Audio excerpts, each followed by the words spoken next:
My name is Josh Gellers, and I'm here to provide you with an update on the UNF Environmental Center seed grant funded project, Public Opinion on Climate Change, Assessing the Impact of Personal Experience.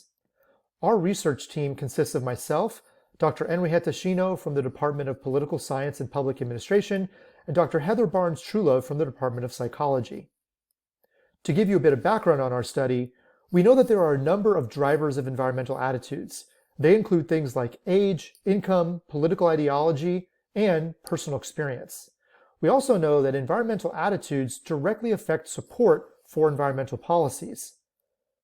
Further, Florida presents a really interesting opportunity to study these dynamics because it is vulnerable to climate change and affected by environmental hazards. So this leads us to our research question: does personal experience with environmental hazards moderate the relationship between attitudes and political behavior? The mental model that we're working with is based on previous research, but what we don't know is how personal experience fits into the mental model. For example, is it something that interacts with our worldviews? Is it something that affects our political ideology or comes after it? Or is it related to the kinds of impacts we see from climate change and whether we attribute climate change to those impacts as a result of our personal experience? To give you a sense of our descriptive statistics from the study that we've conducted, we have about 2,500 people who have completed the survey. And as you can see from the map of Florida here, there are people from all over the state, including, importantly, parts of the state that are coastal areas, because these are some of the most vulnerable areas to climate change. And then breaking this down into some of the key demographics, you can see that there are roughly equivalent proportions of people who identify as liberal or conservative. Interestingly, there's a plurality of people who come from a very high earning income bracket. We'll have to account for that and readjust the weighting when we go through our analysis. And also, in terms of education, there are equal proportions of people who have either a college degree or a graduate degree. Here are some of our preliminary results from our survey thus far. A majority of people who have experienced 3 or more hurricanes or flooding events over the past 5 years consider themselves to be alarmed about climate change. At least 3 out of 4 people who have had extremely severe impacts to their life or property due to hurricanes or floods are alarmed about climate change.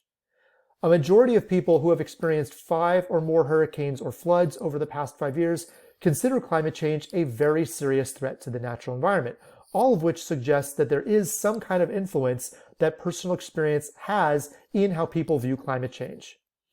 However, there are a couple of interesting wrinkles. One is that flooding experiences seem to have a stronger effect on concern about climate change than hurricane experiences. In addition, interestingly, there's a weak relationship between experiences and attributions.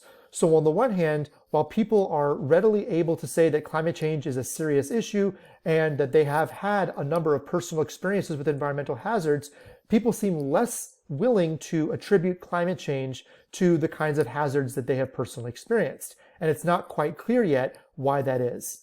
And then finally, like other studies, ideology was demonstrated to be a strong driver of climate change attitudes. And that holds even if we look at income, age, and other kinds of demographic variables. So there is a very polarized perspective that people who identify as liberal versus those people who identify as conservative have when it comes to look at environmental issues and climate change more specifically. So that's all we have for the moment, but we promise to provide an update again as we go through and further analyze our results later this year or perhaps early in 2021. So we'd like to thank the Environmental Center for funding this important research, and we'd also like to thank the Public Opinion Research Lab for helping us to administer this study in the state of Florida. If you have questions, feel free to reach out to me using the contact information provided above.